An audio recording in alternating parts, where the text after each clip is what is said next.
Euskal Herria askatuta! Hasteko eta behin, besarkadarik beroena bidali nahi diet hemendik, une honetan Espainia zein Frantziako kartzeletara bidean diren senideei. Besarkada bero bat ere, nola ez, euskal preso eta errefuxiatu politiko guztiei.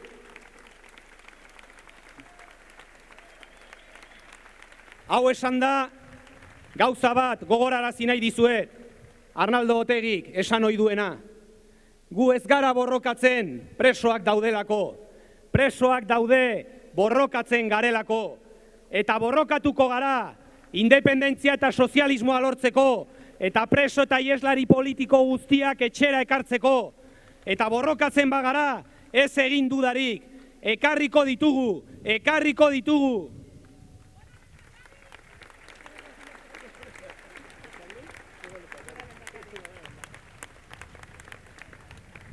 Bestalde, besarkada anaikor bat bidali nahi diegu ere kurdoar borrokalariei. Gaur goizean, ISISen faxista horien eskuetatik liberatu baitute Ganbitx.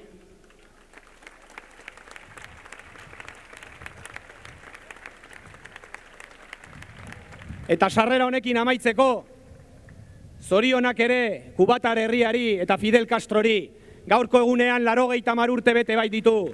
Felicidades, comandante!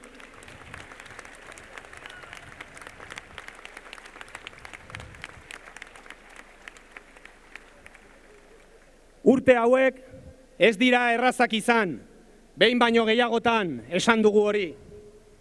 Ez dugu nahi genuen guztia aurreratu, eta akatsak ere egin ditugu, bakarren batzuk potoloak bai.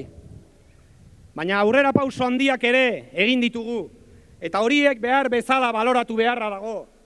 Askapen prozesuaren perspektiba osoa galduko ez badugu. Zeren eta aurreratu ez badugu, esango dit norbaitek, zergatik dagoen Espainiar estatua sekula izan duen krisi handienetariko batean murgilduta. Aurreratu ez badugu, esango dit norbaitek, zer dela eta dauden orain Espainialdean horren urduri Arnaldoren kandidatura dela eta ez dela. Zeren eta urduri jartzen dituenak ez da bakarrik Arnaldoren kandidaturak, horrek ere bai noski.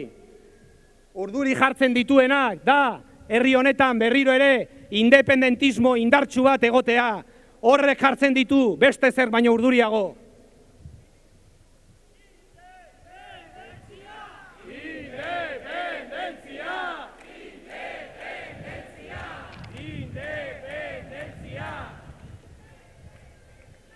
Aurreratu dugu bai, eta horren lekuko dira segidan esango ditudanak. Urte hauetan, independentismoa lehen indarra izatera iritsi da Hego Euskal Herrian hauteskunde batzuetan. Eta azken hauetan, emaitza txarrak izan arren, ez dago urrun, berriro ere lehen indarra izatera iritsiko den eguna.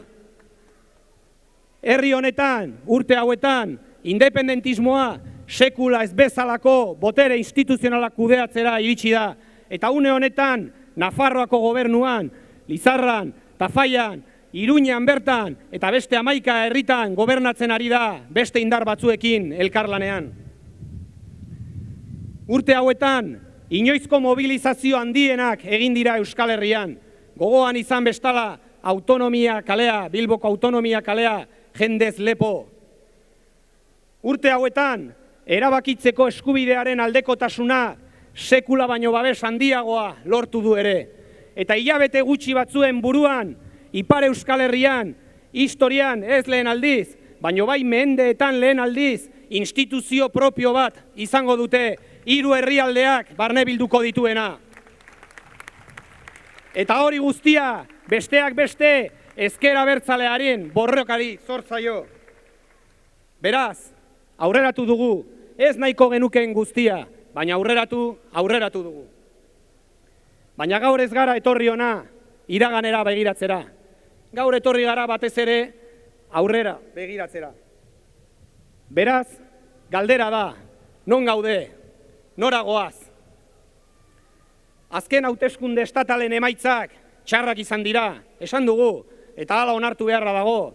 inolako aitzakiri gabe gainera. Baina komeni da emaitza horiek perspektiba zabalago batetik aztertzea. Termino elektoraletan txarrak izan arren, termino politikoetan aukeraz beteriko eskenatoki bat marrazten baitute. Así, a pesar de las apariencias, el independentismo tiene en estos momentos 4 ventajas estratégicas. La primera es que hemos vuelto a acertar en el diagnóstico. Hace casi 40 años dijimos que la mal llamada transición era un fraude, que el Estado de las autonomías era una cárcel de pueblos y el tiempo ha venido a darnos la razón. En estos últimos tiempos hemos venido insistiendo que el tan pretendido cambio en el Estado español no era posible y el tiempo nos está dando la razón. Y hoy queremos decir alto y claro que el Estado español no es democratizable, que en contra de lo que siguen queriendo algunos hacernos creer, no hay opción de democratizar ese Estado. No quiere y nosotras no podemos esperarle, no queremos esperarle, porque mientras tanto sigue siendo ese Estado corrupto e indecente quien gobierna nuestras vidas y quien lo hace a golpe de recorte, imposición y prohibición.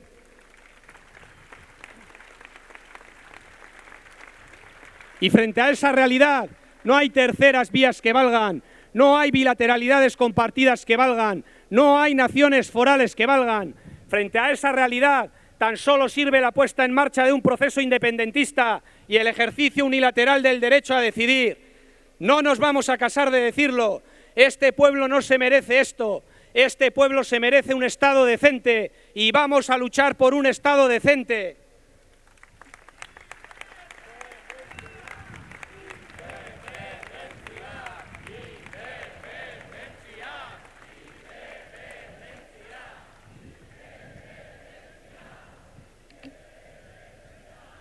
Bigarren abantaila estrategikoa da, azken hauteskunde emaitzek, frustrazio sentimendu orokortu bat eragin dutela Euskal Gizartean.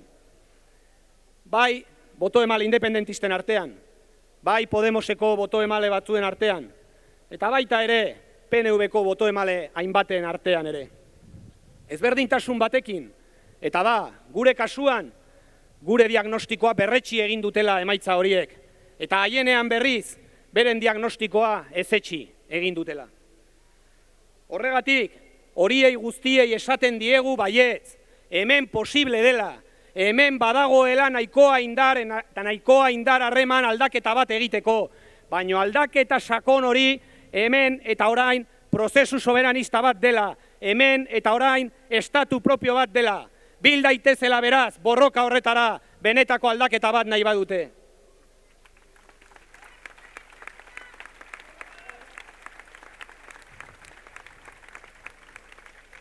Hirugarren abantaila estrategikoa da, datozen asteetan, zoritxarrez, Madrilen izan litekeen gobernurik atzerakoienetako bat, birzentralizatzailenetako bat eta murriztailenetako bat osatuko dutela. Dagoeneko iragarri dituzte 20.000 milioi eurotik gorako murrizketak. Eta esaten hasi dira, 2018 urterako gure jubilatuek ezingo dutela paga estrarik kobratu.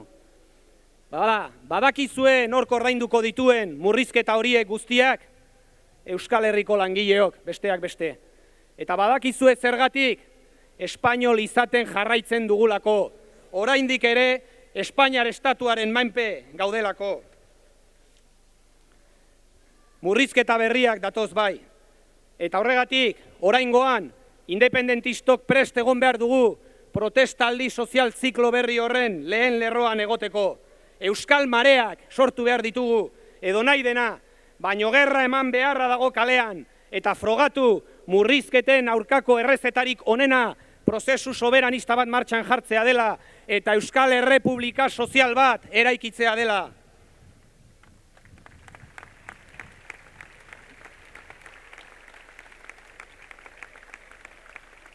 Por cierto, conviene recordarlo, es el sindicalismo vasco, nacional y de clase, y no las políticas del señor Urkullu, el que ha conseguido que aquí se esté un poquito mejor, y subrayo lo de un poquito mejor. Y por eso queremos pedirle a ese sindicalismo abertzale y de clase que una vez más esté a la altura de las circunstancias. Queremos pedirle que asuma el compromiso y el liderazgo que le exige la sociedad civil en términos históricos y que lidere ese proceso soberanista por la construcción de un Estado propio, porque queremos un Estado al servicio de la ciudadanía y al servicio de los trabajadores. Y para eso hay que construir ese Estado desde la izquierda. Por eso necesitamos su ayuda y queremos que nos acompañen en este camino.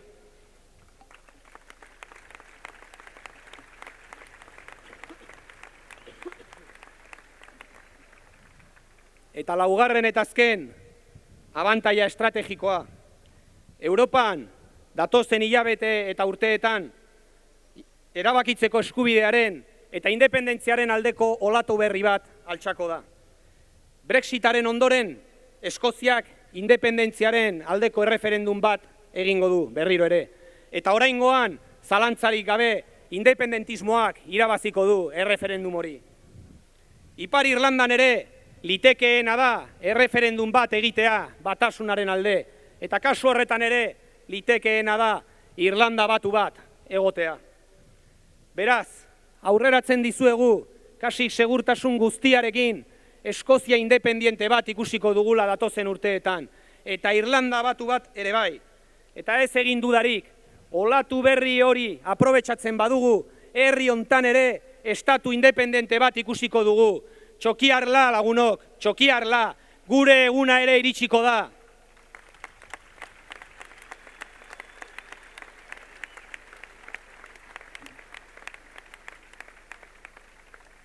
Beraz, baldintzak egon badaude. Baldintzak badaude herri honetan prozesu soberanista bat martxan jartzeko. Galdera da, zer falta da? Si hay condiciones, que las hay, para poner en marcha un proceso soberanista en este país, la pregunta es, ¿qué falta? ¿Sabéis qué es lo que falta? Falta la izquierda abertzale. Faltamos nosotros y nosotras. Falta ilusión, alma y pasión. Falta movilización, falta activación popular y falta confrontación, pacífica y democrática, sí, pero confrontación.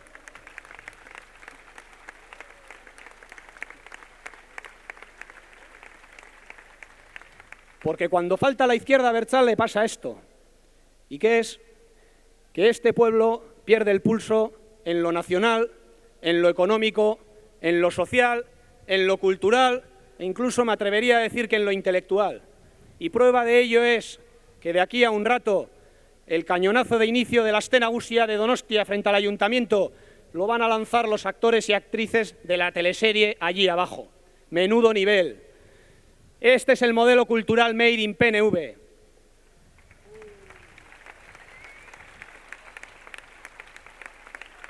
Por cierto, que a pocos metros de ahí, a apenas 200 metros en el puerto, el chupinazo de inicio de las fiestas de los piratas lo van a lanzar dos refugiados. Menuda diferencia. Eso sí es estar a la altura.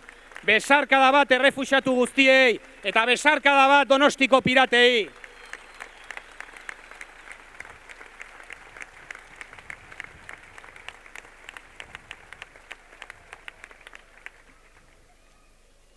Animoz, baju ibili gara, azken aldi honetan bai. Baina nik gauza bat gogorarazi nahi dizuet, edo gauza bat baino gehiago. Y es que esta izquierda abertzale es la que en pleno franquismo abrió una puerta a la esperanza.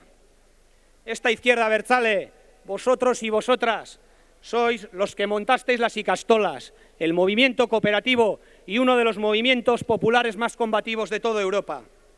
Esta izquierda abertzale es la que ha sobrevivido a la guerra sucia, a la cal viva, a la cárcel, a la dispersión, al exilio, a la tortura y a la muerte.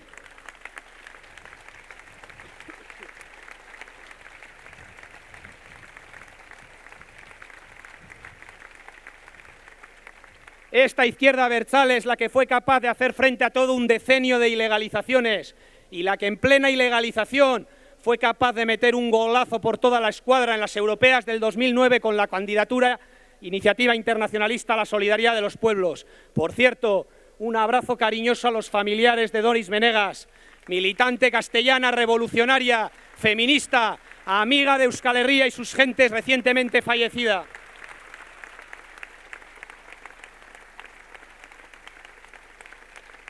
Esta izquierda abertzale es la que con el cambio de estrategia pilló al Estado con el pie cambiado y fue capaz de abrir un nuevo tiempo en este país. Esta izquierda abertzale es la que en colaboración con otros sectores soberanistas y de izquierdas de este pueblo puso en marcha el tsunami de Bildu en las elecciones forales y municipales del 2011. No sé vosotros y vosotras, pero yo tengo muy presente la foto del Arenal bilbaíno, los saltos y las lágrimas de ilusión y alegría de la gente. Todavía se me pone la carne de gallina. Pues bien, esta izquierda abertzale es la que, no os quepa la menor duda, va a llevar a este pueblo a la independencia y el socialismo y va a traer a los presos y a los refugiados políticos a casa, porque como dijo Arnaldo, la izquierda abertzale no nació para resistir, ni siquiera para responder. La izquierda abertzale nació para ganar y vamos a ganar.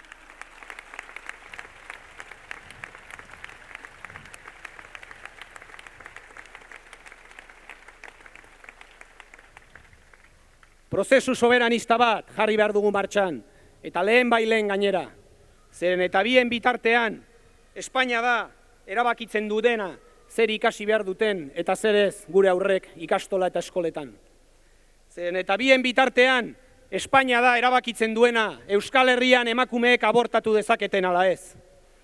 Bien bitartean, Espainia da erabakitzen duena Euskal Herrian zer nolako lan baldintzak izan behar dituzten langileek. Bien bitartean, Espainia da Euskal Herriko kirolariak Maialen Txurro bezala nazioarteko konpetizioetan Espainiar banderapean konpetitzera behartzen dutenak. Y por si todo eso fuera poco, ahora es esa misma España la que pretende decidir también quién tiene derecho y quién no a ser lehendakari en este pueblo. Pues bien, por si no lo han entendido bien, se lo volvemos a repetir. Arnaldo Otegi es nuestro candidato al lehendakari. Arnaldo Otegi va a ser nuestro candidato al lehendakari. Y Arnaldo Otegi va a estar en el Parlamento de Gasteiz. Se pongan como se pongan y hagan lo que hagan. Ya pueden mandar a su benemérita, a la División Azul o a la Cabra de la Legión. Eso va a ser así.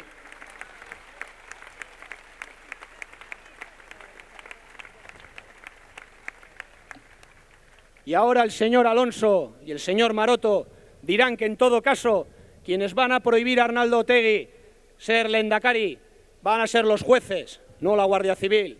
Y nosotros decimos, claro, los jueces que vosotros habéis nombrado, ¿no? Y ayer la señora Nagua Alba decía que en una democracia debería ser la ciudadanía quien decidiera con su voto qué candidatos son merecedores de su confianza y cuáles no. Pero es que, señora Alba, ese es el problema, que esto no es una democracia.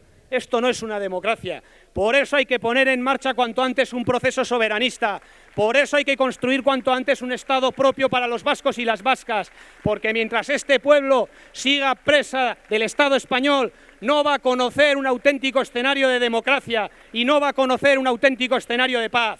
Por eso tenemos que marcharnos cuanto antes.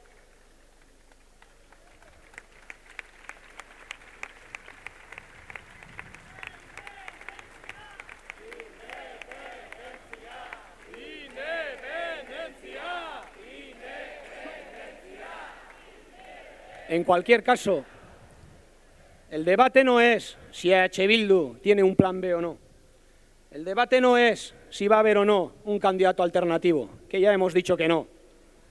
El verdadero debate es cómo es posible que en el siglo XXI, en Europa occidental, y habiendo pasado más de 5 años desde que la organización armada ETA decretara el cese definitivo de la lucha armada, se siga haciendo este debate. Ese es el debate. El verdadero debate es cómo es posible que frente a esa realidad el aún lehendakari de la Comunidad Autónoma Vasca, el señor Íñigo Urkullu, no haya movido un dedo y no haya dicho ni mu. El verdadero debate es cuánto tiempo más va a seguir soportando este pueblo las imposiciones, las prohibiciones, los vetos y las agresiones de Madrid. El verdadero debate es qué más necesitamos para poner en marcha ese proceso independentista y para marcharnos cuanto antes de este Estado corrupto, criminal e indecente. Ese es el verdadero debate y no el otro.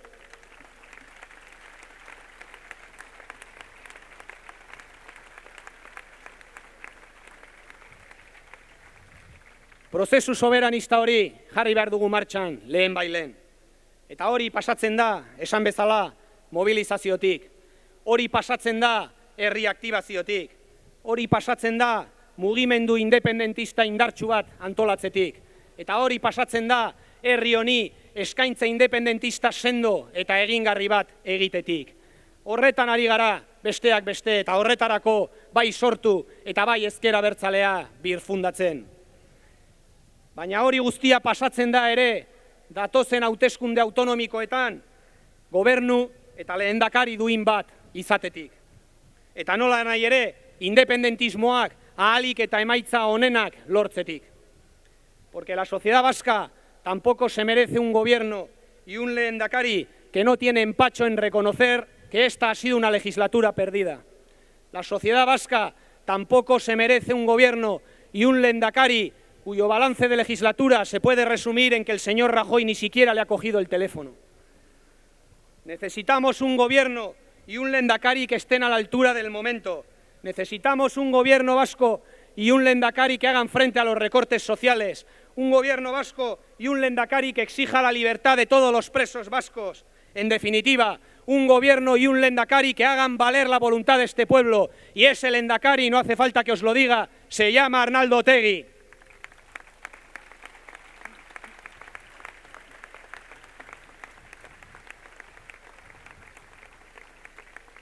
Bestalde, badirudi orain batzuek pentsatzen dutela herri bat eraiki daitekeela marketing politikoarekin eta proposamen hutsalekin. Izan ere, badirudi, badago ez dakienik abertzalea den edo ez. Ez dakienik ezkertiarra den edo ez. Ez dakienik erabakitzeko eskubidearen alde dagoen ala ez. Ez jakiteagatik, badago ez dakienik Euskal Herritarra den ala munduko hiritar. Por cierto, munduko hiritar izateko ez dago hiritar espainol izan beharrik. Munduko hiritar izan zaitezke ere euskal hiritar izan da.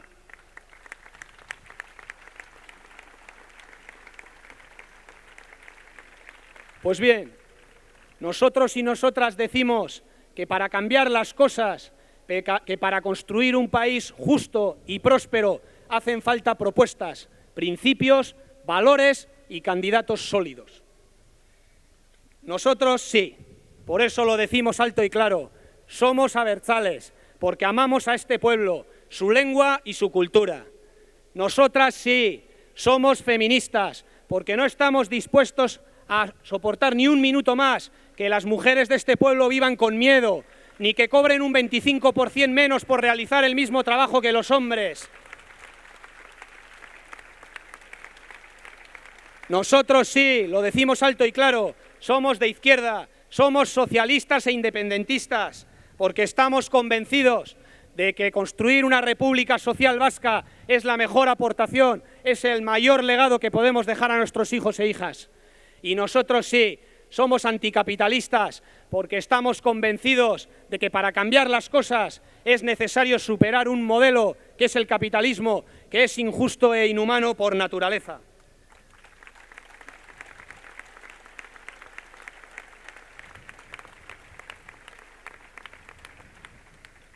Bukatzeko, Martin Luther Kingek esan zuen, I have a dream, famatu hura, yo tengo un sueño.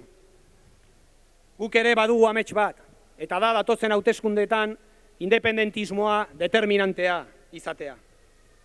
Porque si el independentismo sale fuerte de las próximas elecciones autonómicas, os aseguramos que nuestro sueño, ese sueño, va a ser la peor de las pesadillas del Estado español. Porque si el independentismo sale fuerte de estas próximas elecciones autonómicas, vamos a abrir un segundo frente independentista al Estado que acompaña a Cataluña en el proceso de liberación. Vamos a hacer frente a la nueva oleada de recortes que se avecina y vamos a poner todo de nuestra parte para sacar a los presos políticos vascos a la calle. Haced realidad la pesadilla del Estado. Está en vuestras manos.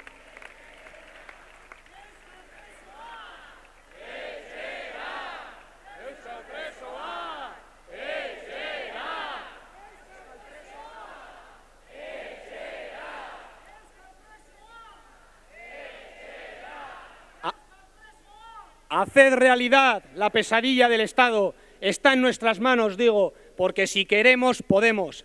Claro que podemos, llevamos décadas pudiendo. Por eso, a la calle, a mostrarnos a cuerpo, que ya es hora, a empapelarlo todo, a convencer a todo hijo e hija de vecina que en esta ocasión, con más razón que nunca, hay que votar independentista.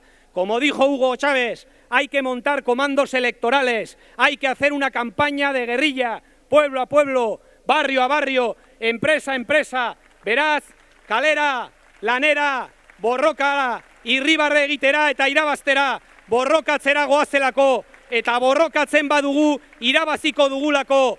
Gora Euskal Herria askatuta! Gora Euskal Herria sozialista! Gora Herria!